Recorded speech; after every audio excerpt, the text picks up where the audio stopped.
You're listening to Enhancing the Human Experience, the podcast designed to help you consciously create and live your best life. I'm really excited about today's episode because I was fortunate to have my niece, Carmen Phillips, join me on the show to talk about her recent experience in Cambodia. She went over there on a humanitarian mission with a group called YouthLink and her university, and she shares her experience with us. Now, one of the things that I want to preface before we get into the actual podcast, a couple things actually. We talked about how to focus, where to focus the show, what we would talk about. And Carmen mentioned to me, she said, hey, if we talk about the atrocities that have happened and the undesirable history of Cambodia, specifically talking about the reign of the Khmer Rouge and her visit to the Killing Fields Museum, then it would be a very emotional podcast. And that was something that we chose not to focus on. Instead, we both chose to focus on the positive aspects of what groups like YouthLink and other humanitarian groups are doing in Cambodia to make life better, and the happy, joyous nature of the Cambodians, the children, the people that are living over there. So we chose to focus on that aspect of Cambodian life instead of the negative aspects of what has happened in the history there. And we felt that that was a better way to go for the podcast. But I will say this.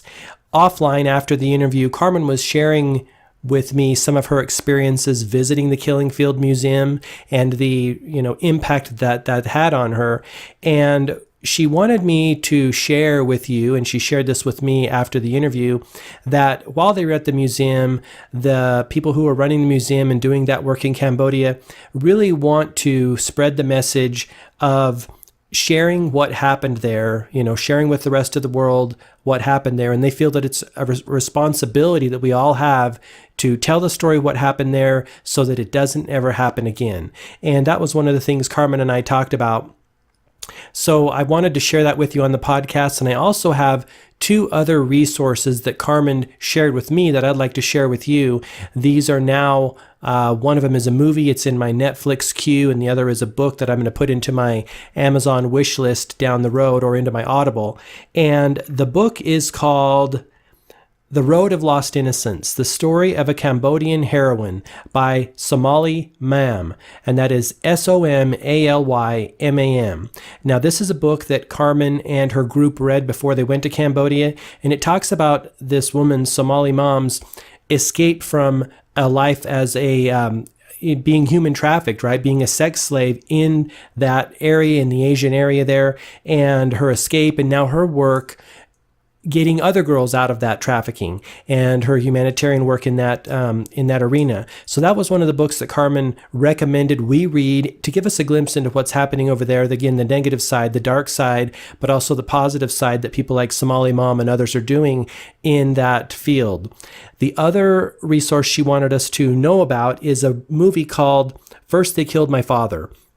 And I discovered after researching this, after we talked, this is the movie that was directed by Angelina Jolie. It came out in 2017, and she watched this when she actually went over there to Cambodia. And again, it talks about the reign of the Khmer Rouge and is centered around that topic. Now, I went on Netflix, and for some reason, it only allowed me to put it into my saved movies. It didn't allow me to put it into the queue.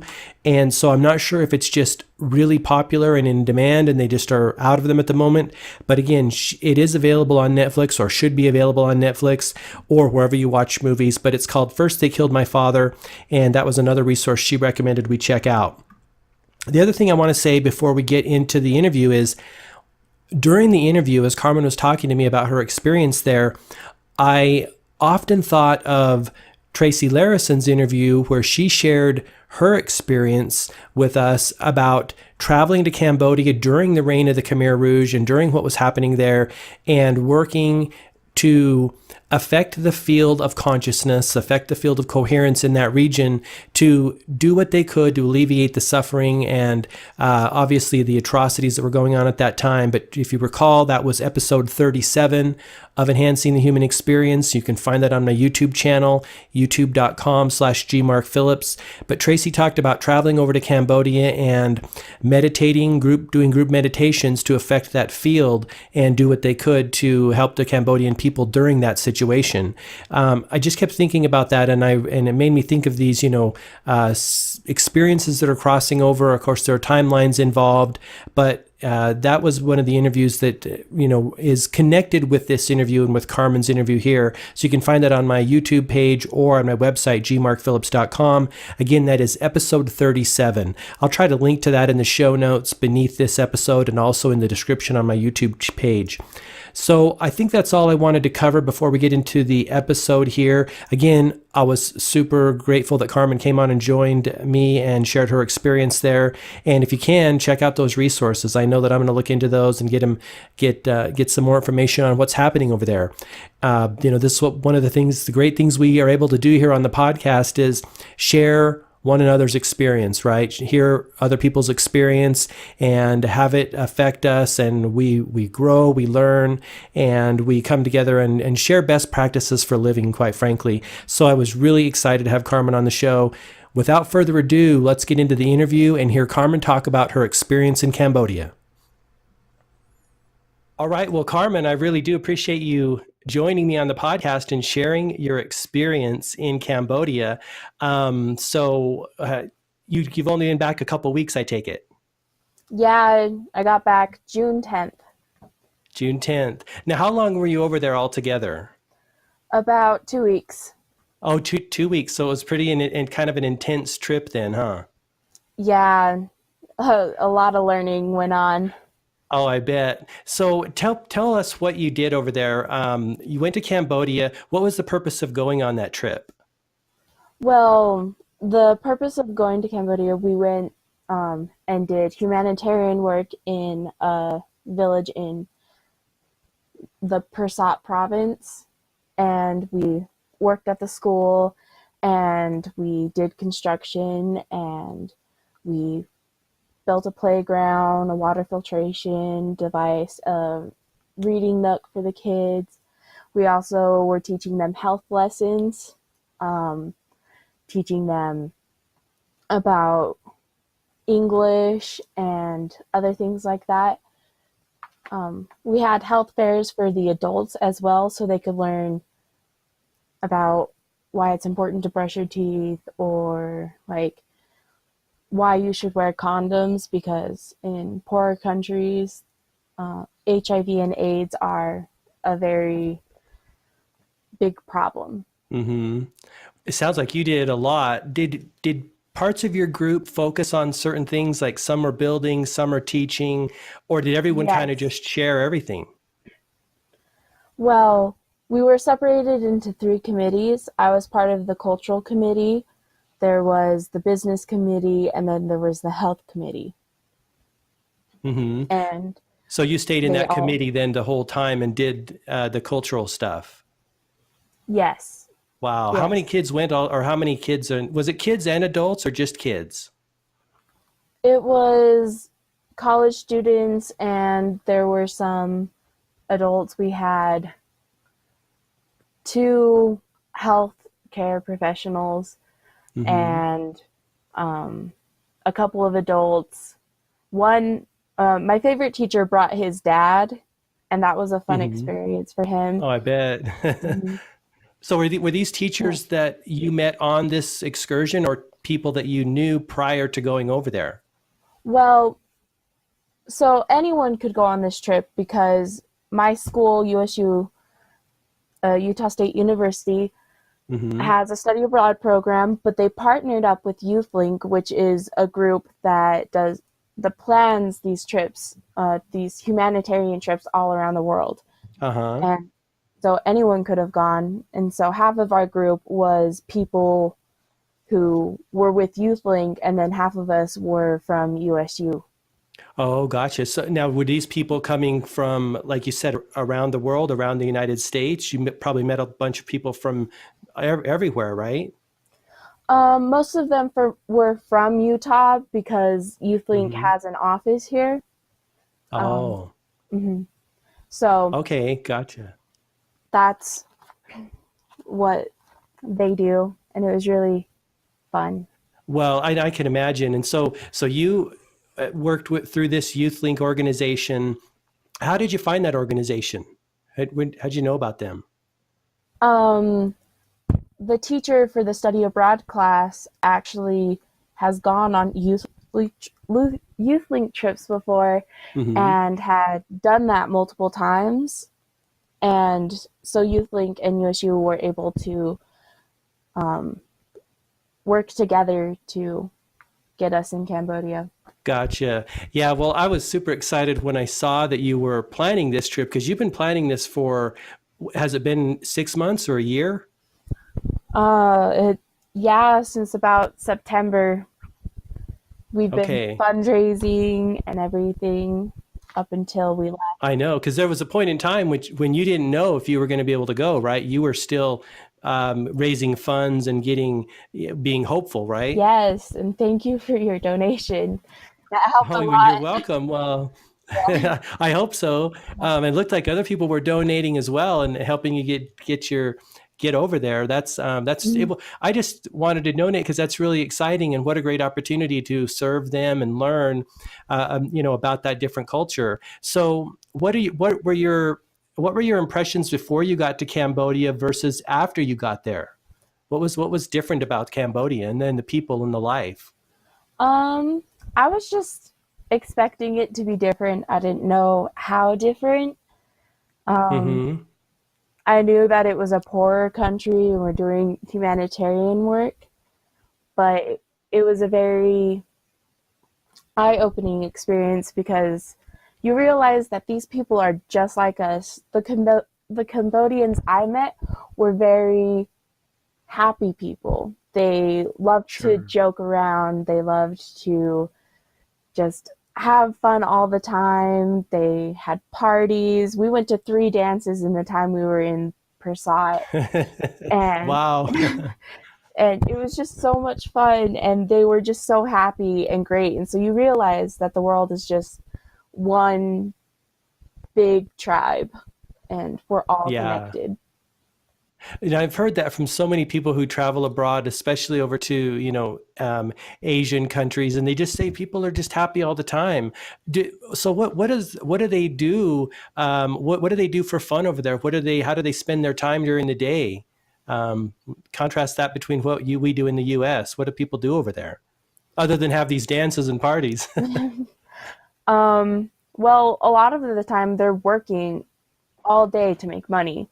And so they only Mhm. have a little bit of time to have fun. But when we went out in the village and we asked these people these questions, a lot of the time it was just dancing and maybe renting a big speaker so they could play loud music and dance and have fun with Mhm. their family.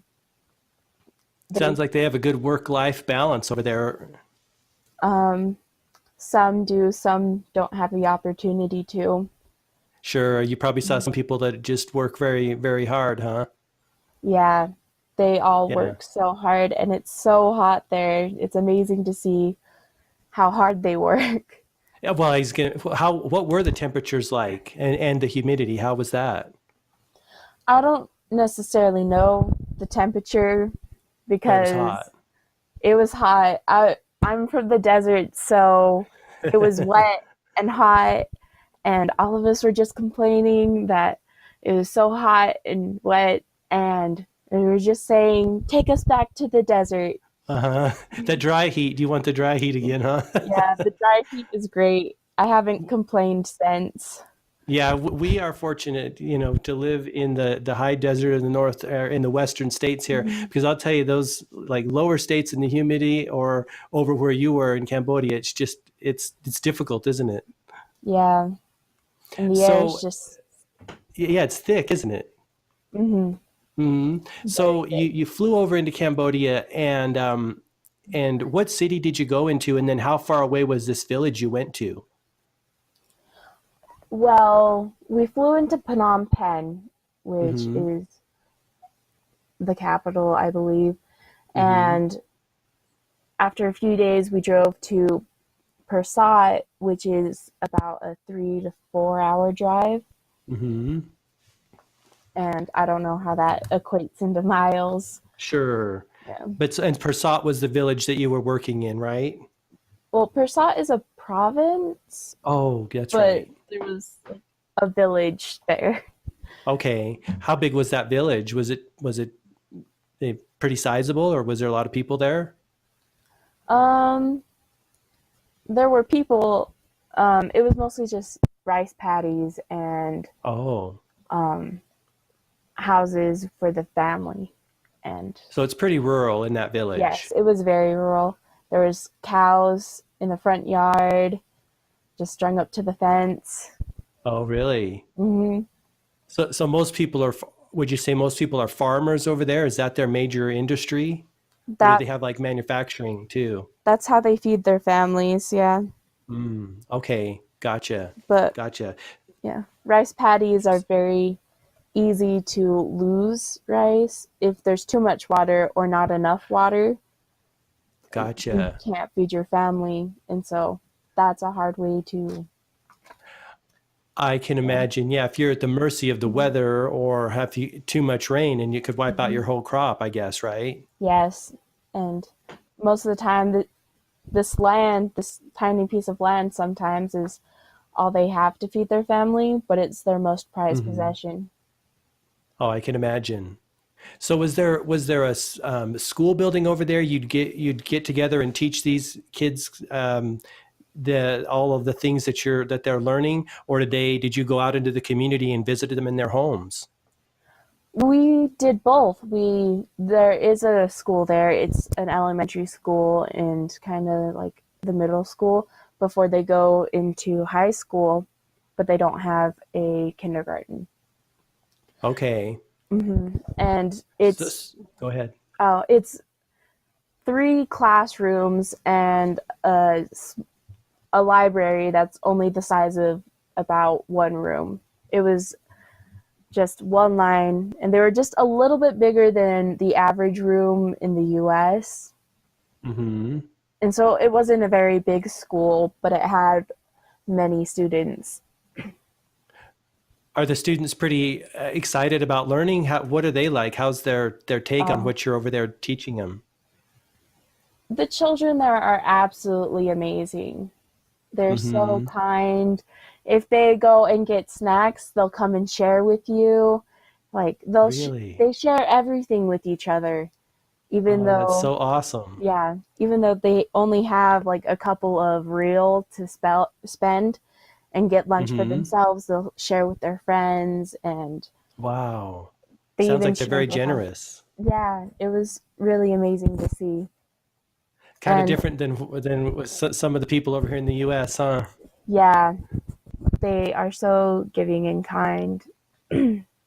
Well, I saw the pictures and the kids look happy. They're smiling. I mean, is that how they are all the time? Just like a happy, joyous about them?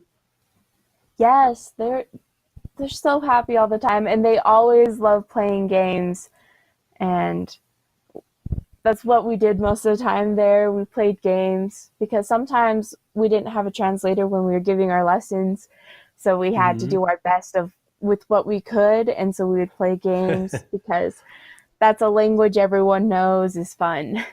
Sure. What kind of game did you play? Like games that everyone in the world knows, or did you learn some games that they do? What were you playing? Um, well, it seemed that they knew one game Which that game? a lot of people in our group didn't know. Hmm. It was twin tag, What's the premise of and that game? it's kind of like Duck Duck Goose and Mm, Red Rover when they okay. play it. I had played it in the U.S., but when they play it, they can straight up tackle each other and Oh, you're knock each kidding. other on the ground. So they're kind of But rough and tumble over there, huh? yeah, so two people are partners, and they go around walking around the circle, and then they pick a partner. So everyone's holding hands, so they hit the hands of the people they want to run around and Mm-hmm. beat them back into the original spot. Oh, gotcha. And it gets crazy because sometimes they'll clothesline each other, and one group's on the ground, the other one's still running. You're kidding. And it was so crazy. And everyone's just all like, "Are you okay?" And they're like, "Yeah, I'm fine." And they're still smiling. They'll get up and try to run and beat them, but by Oh my then they're gosh. already halfway around. Oh my gosh. Um, So were these teenage kids or younger? You say there's no kindergarten, but are you teaching the whole range of the students from like first grade up to high school, or just certain kids? we were teaching from about first grade to like the 12-year-olds. Mm-hmm. And then after that, they go into high school. Okay. And we didn't teach the high school kids, but we were partnered with a group called Sustainable Cambodia. Mm-hmm. And they also teach high school kids. And we spent some times with the high school kids dancing and getting to know each other. Gotcha. So the stuff that you were teaching about the cultural, now tell me the other, you were doing the cultural. What were the other kids in your Youth Link group teaching again? You said there was about four different areas. I know there was health, right? Mm-hmm. So So in the cultural. cultural, health, marketing and business, and I think those are the groups that we had. Okay, gotcha. Well, do you find that the kids over there, the Cambodian children, did they know a lot of what you were teaching them? I mean, obviously they're smart people, or was it new, this stuff? I mean, how was their current level of understanding in those subjects? Well, for the cultural committee, most of us were just giving English lessons. Mm, And most of the classes already knew English. And so I was teaching with my friend, and she was teaching, her lesson plan was to teach them about greetings, like saying hello and how are you, stuff like that. But they already knew all of that. And so she was just, she didn't know what to do. And so she went to her health lesson, and she was teaching them about brushing their teeth because she had used that for the women's health conference. And we had to improvise her entire lesson, and so we ended up doing most of our lesson plan just playing games with the kids. And the little kids, the ones that didn't know English because they were raised in Cambodian households and hadn't had the opportunity to learn a lot of English, we just played a bunch of kid games with them, like Ring Around the Rosies, because they absolutely loved that game. And then for the health committee, they were teaching not only the kids, but they were teaching the adults about like sexual health, having safe sex and why it's important. And they taught some CPR, some basic first aid, and trying to teach them about how to live healthier lives. so you were saying, uh, we were talking about how you were teaching them English and you know, the Western ways, so to speak. Is that kind of accurate? Yes, but they surprisingly knew a lot about it already. I can imagine because, well, they have. I mean, are they connected over there? Do they have like access to like all of the things we do over here, our pop culture stuff, like via cell phones and computers? I mean, can they get on the web and get to anywhere where our kids in the U.S. can, or what do they have over there as far as like access? We didn't see a lot of computers, but we saw a lot of phones with data and everything. And Okay, so they got access over there. yeah, Hmm. So they already knew a bunch of what you were gonna help them learn. How was their English already when you got there? Some knew more than others. So the kids that Mm-hmm. knew more English would help translate for our English lessons. Mm-hmm. So you had assistants there helping you out in the classes. Yes. And Gotcha. it made it Gotcha. so much easier. I can imagine. Yeah. So what was your days like? Are you working like big days, early rising and late to bed, or was it doable? um, it was very different than what our bodies were used to. So it felt like that's what we were doing. We would wake up and have breakfast at 7:30, and then we would leave and go do our village work. And we would try to separate our days into halves. Mm-hmm. And so half the day you would be working construction, the other half you would be given an English lesson or going out into the village or playing with the kids, and trying not to do construction for both blocks of the day. And we would Gotcha. normally get it done before dinner, and then you could go and pass out in your bed. Because you're probably tired. Yes, it was hot. And working construction, we were laying brick. We were making brick walls for the water filtration and the playground. And Mm-hmm. we only had 6 travels to do that with. And you say so like are those the tools you're using to build the stuff? Yes, it was the little shovel we used to pick up the cement and put it on the brick Wow. So and you're so it's kind of make the brick primitive walls again. building sciences over there, huh? Yes, Yeah, you didn't have any like but equipment and yeah. cranes and stuff to get the job done, I take it. No, not at all. We had our arms. Wow. We mixed our own cement, and when we had to move sand into the playground, we had these kind of like woven baskets with 2 handles to pick up the sand and dirt and move it over to the playground. Wow. That and So that yeah, was, that's old school building, isn't it? I suppose so. I wouldn't know. It sounds like it. Yeah, before, the advent of like heavy machinery and stuff to make the job a lot easier.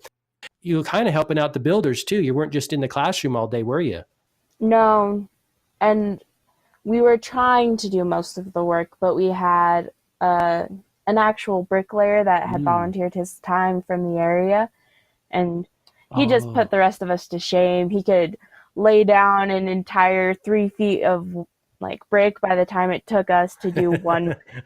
Well, that's understandable, right? I mean, he's been doing it for a lot longer, right? Yeah, and they would tease us. They're like, "You don't work fast enough for this world," Oh, I bet. Well, and like you said, they're hard workers over there, huh? and if you don't work fast, you're not worth paying. Is that what it is? Because Mhm. are there a lot of workforce that, I mean, do they have jobs for everyone who wants one, or do some people not have an opportunity to work just because there's not enough to do? There's not a lot of everyone's doing the same jobs. You have tuk-tuk drivers, you have farming, you have selling like food at your house. There Hmm. wasn't a lot of variation. You have some stone masoners. Hmm. I don't know the correct word for that. And then you also have like wood carvers, but So, those are, so just a few types of yeah. careers over there. And Interesting. you can go to university, but um, it's expensive, or more expensive than if you didn't. So a lot of people don't do that. Some kids don't even finish high school. Really? Well, so what happens when the kids go on to university? Do they then find jobs within that town, or do they typically go to a bigger city where there's more type of, I guess, for lack of a better word, white collar jobs?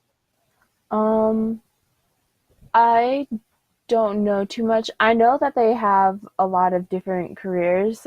When we went and visited the University of Phnom Penh, they had a lot of business majors, and they had gone and seen China and stuff like that. Mm-hmm.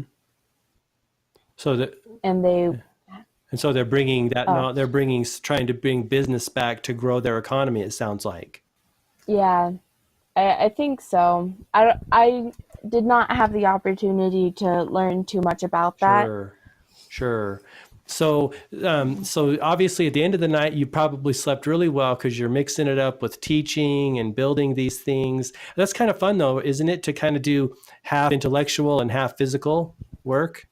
Yes, well, the teaching the kids part was very physical. It just wasn't the same type of physical work. Yeah, good point. Right, because they play that rough game. I forgot about that. Yeah, So you're doing physical work all day long, aren't you? yeah, but it was, yeah. And the kids were super sweet because if they saw people working in construction and it was something they could help with, they would swarm and get it done in just a couple of seconds. Oh, you're kidding. That's so Hmm. awesome. That's probably really heartwarming to see that going on over there.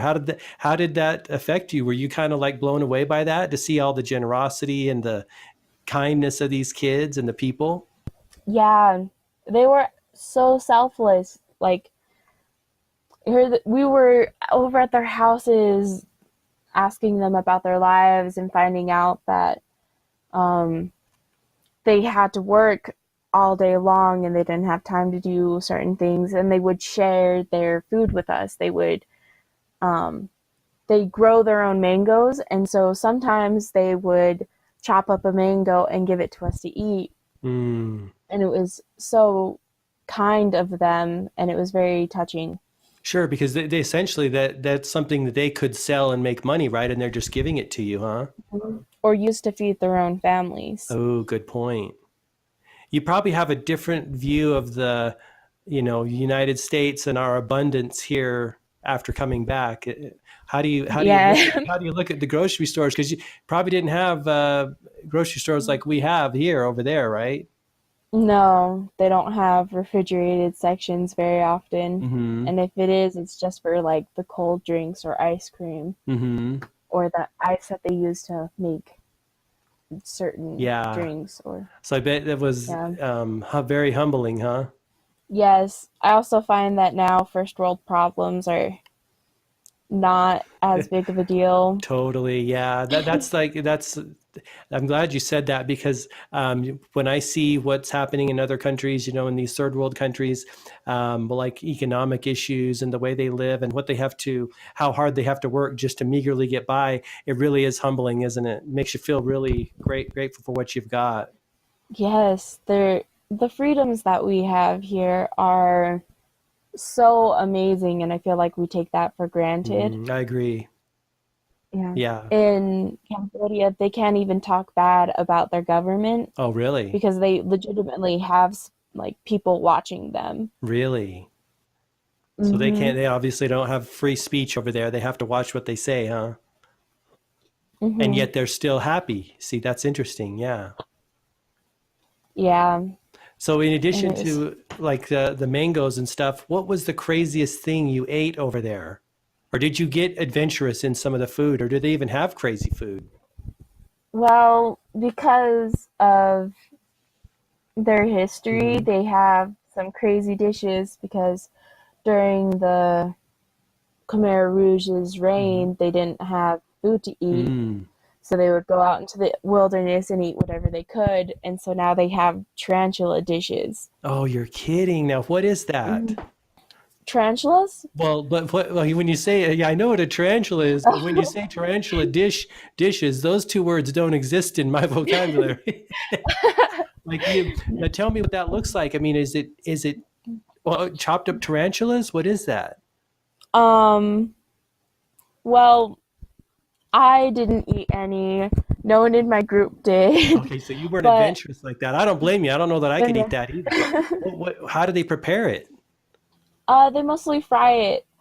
It's funny because I was making a lesson plan for Uh-huh. Cambodia and I was teaching them nursery rhymes, and I was teaching the itsy bitsy spider, and I wanted to have a Oh. spider that they would know what it looked like. Uh-huh. And when I typed in like Cambodian spiders, all I got were pictures of tarantula, like fried tarantulas on a plate. Oh, you're kidding. Yes. So are they selling these at the food vendors in the street, or where do you get these things at? Sometimes at the food vendors, we didn't eat there very often. We ate mostly at restaurants. Hmm. One of the restaurants we went to was serving tarantulas. Oh, you're kidding. So you weren't brave enough to try it, huh? No, I ate the water buffalo and the fish that was fried whole, Oh, but really? So they just serve you mhm, up a whole fish on a plate and you just eat that. it was just like a smaller fish. It wasn't like a giant trout. It was only about 6 inches long, but you eat the entire thing whole. They just gutted Oh, it. really? Kind of like a sardine or one of those little hmm anchovy type, huh? But it was bigger than that, huh? and it was fried, and it Hmm. didn't taste too bad until like you started taking it apart and wanting to like taste the individual organs, because Sure. that's So just it's like a whole fish. It's like they don't Mhm. take the guts out of it. It's just the whole thing, huh? Yeah, it had all these organs in it, and Oh, what was it it? But was, it was good. Was it tasty? well, in America we fry everything and eat it. What's the Sure. Yeah, difference? for fried Yeah. fried things, we don't know what we're eating half the time if it's fried anyway, right? Yeah, it was good. I didn't mind it. It tasted just fine. Hmm. What about the Tastes water like buffalo? How was that? Or go ahead. What was the fish taste like? it just tastes like a it tastes better than uh fish steaks. Oh, really? Okay, so Yeah. better than fish sticks. Yeah, there's more Interesting. flavors in the organs. Wow. I can imagine. Yeah, that's where all the goodness is, right? Yes. And the water buffalo tastes just like regular cow, I suppose. It's a little bit tougher, but it's cow meat. Hmm. So they eat And so this fish and the water buffalo. Boy, mhm. I'm still intrigued about this tarantula. Do you think they throw the whole tarantula in the frying pan, or do they like cut it up? Like, did you see what did it look like on the Yeah. plate? No, they fry it whole. Really? So it just comes out crisp, and do they deep fry it too, or do they just put it in there whole and go for it? I think it's just their own personal preference. I'm sure Okay. they prepare it differently in depending on what they have. Wow. Wow. I just can't even fathom that. And I don't blame you for not eating the tarantula. I mean, I don't think I could eat that either. That is out there. Now, speaking of tarantulas, did you see these critters roaming around? I mean, did you see a lot of tarantulas? I personally did not see a lot of tarantulas. I did see a huge spider for me inside the Angkor Wat temples. Okay. Now, what are those places? What is this a The Angkor sacred? Wat temples is one of the seven wonders of the Oh, world. really? Um, I need to bone up on my seven wonders. I should know that. Okay. So that's awesome. What is it exactly? they're ancient temples in Cambodia, and they're huge stone temples. Mm-hmm. I don't necessarily know like what religion they are. Mm-hmm. I saw a lot of Buddhists there, so I assume it's a Buddhist thing. Yeah, maybe. But there's a bunch of these ancient temples that are used for like praying, and um, like the Angkor Wat temple itself, that one temple Mm-hmm. is like for the king. That's what I heard. Gotcha. And there's like other temples, and when we were just walking through one, there's a spider web, and there was just this giant spider. The body was probably only about like an inch or two, Mm-hmm.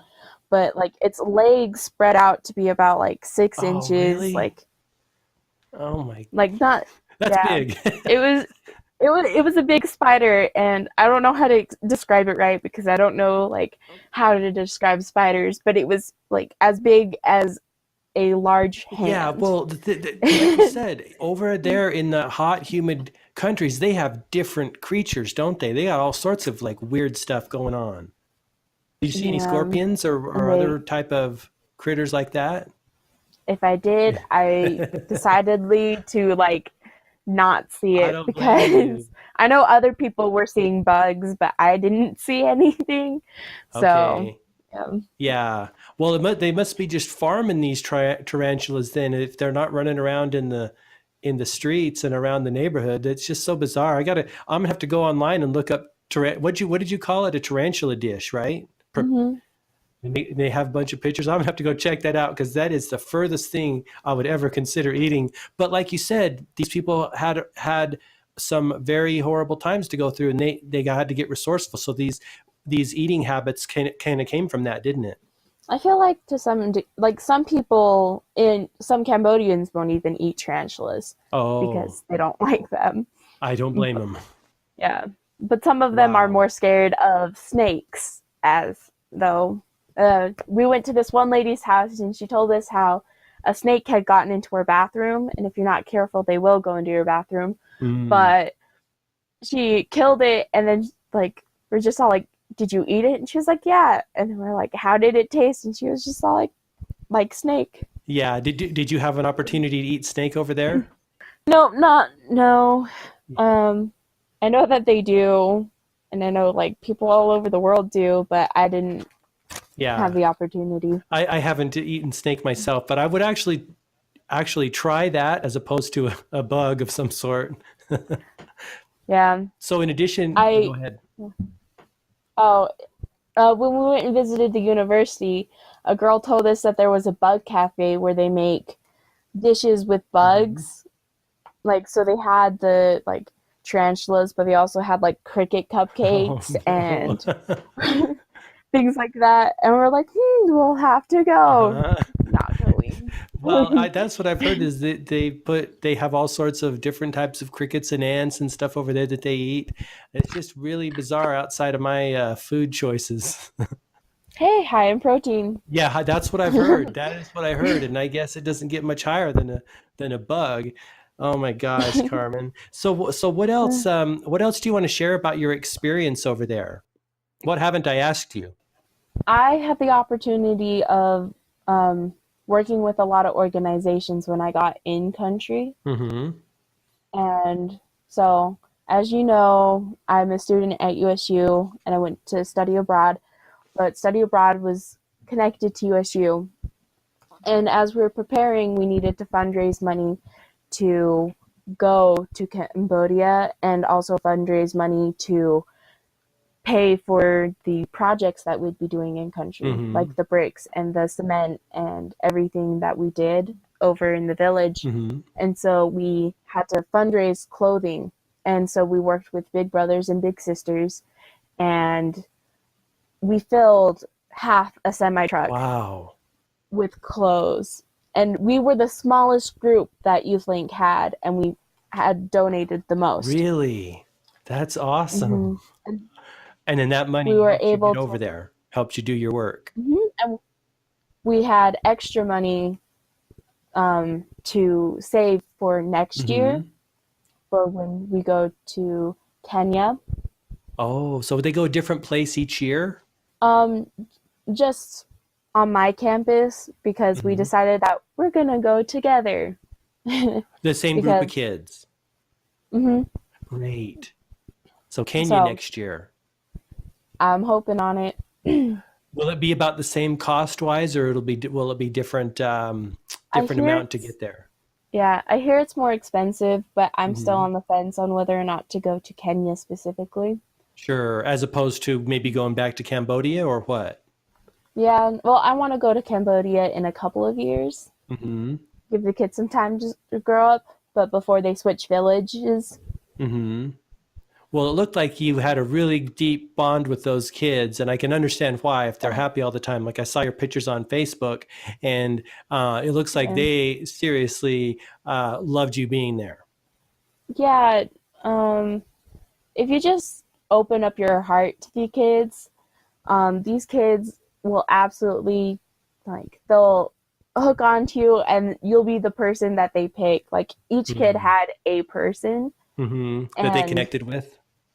yes, and if you connect with more than one, I swear, sometimes I had two kids holding each hand, and then I Fighting over had you.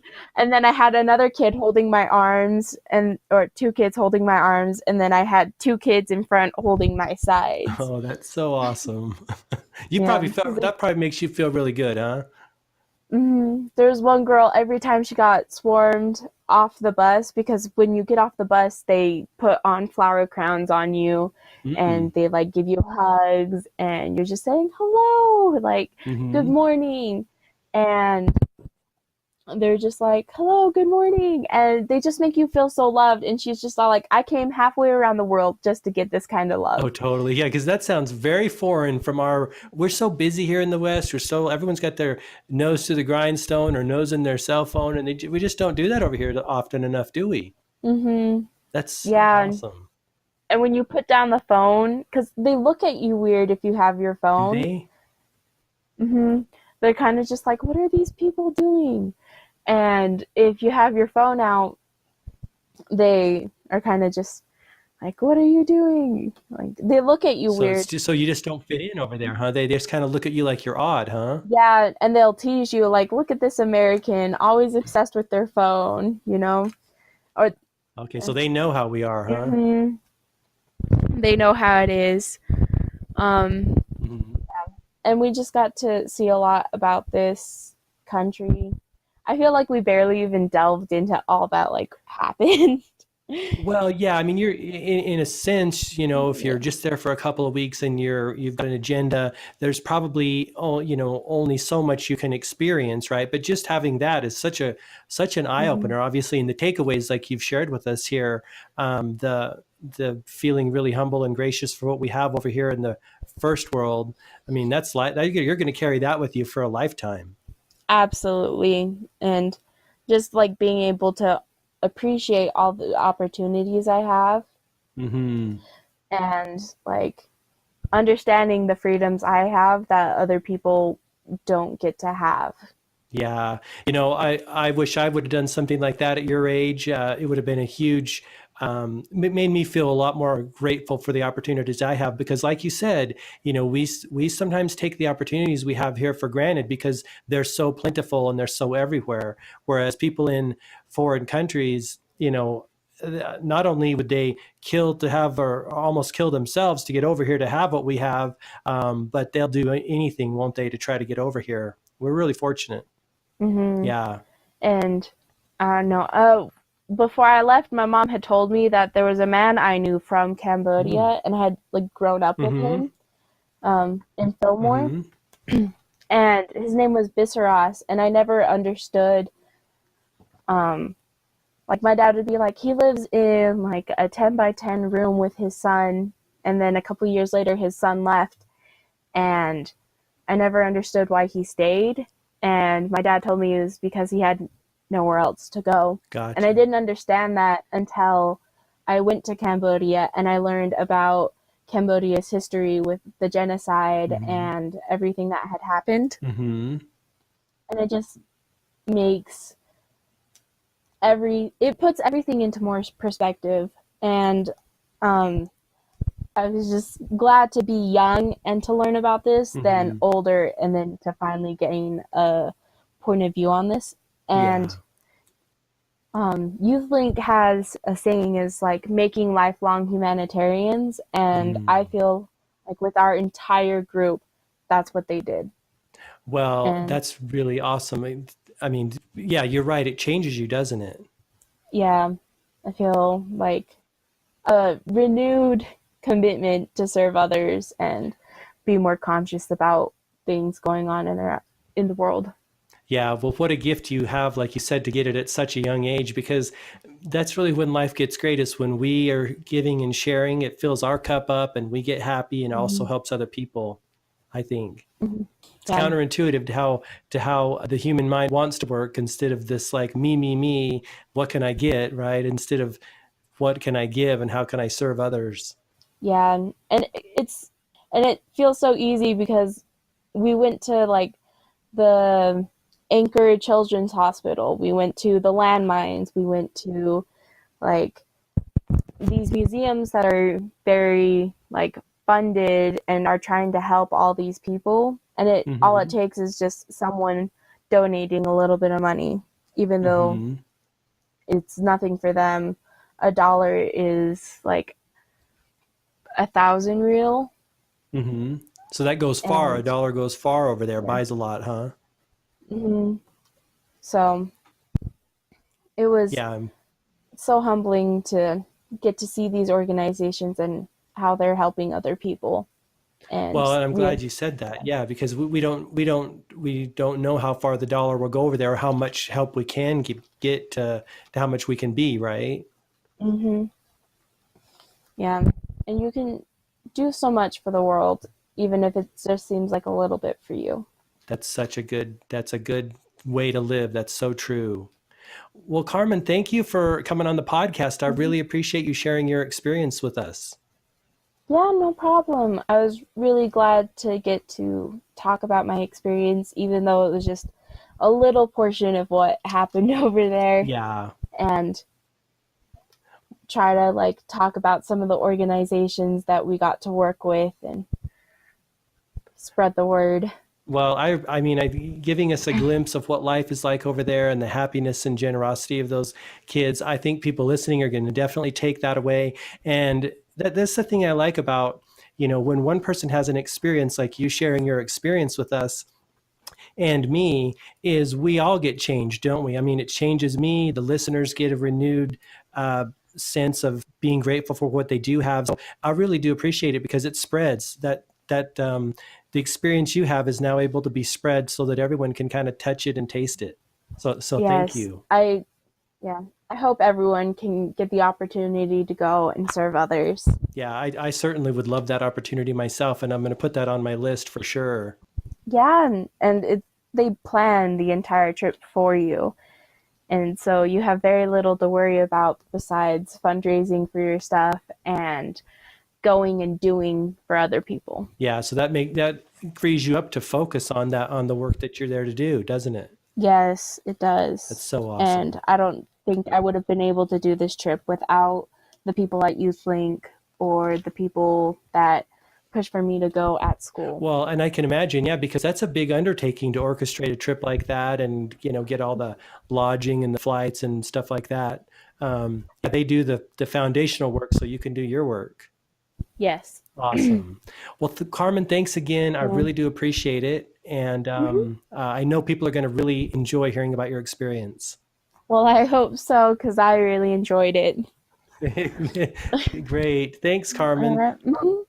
No problem. Have a good day. Bye. You too. Thanks. Well, what'd you think? Again, I want to thank Carmen for coming on the show and sharing her experience. Certainly eye-opening for me, and I just got a lot of benefit out of hearing about what's going on over there in Cambodia and life in general, a glimpse into their daily life over there. Want to remind you before we wrap up the podcast that you can always catch these episodes on my website, gmarkphillips.com, or on my YouTube channel, which is youtube.com/gmarkphillips. I've mentioned this before. I prefer listening to these podcasts on YouTube because it's very searchable. You can see them all in one place, much more so than my website, gmarkphillips.com.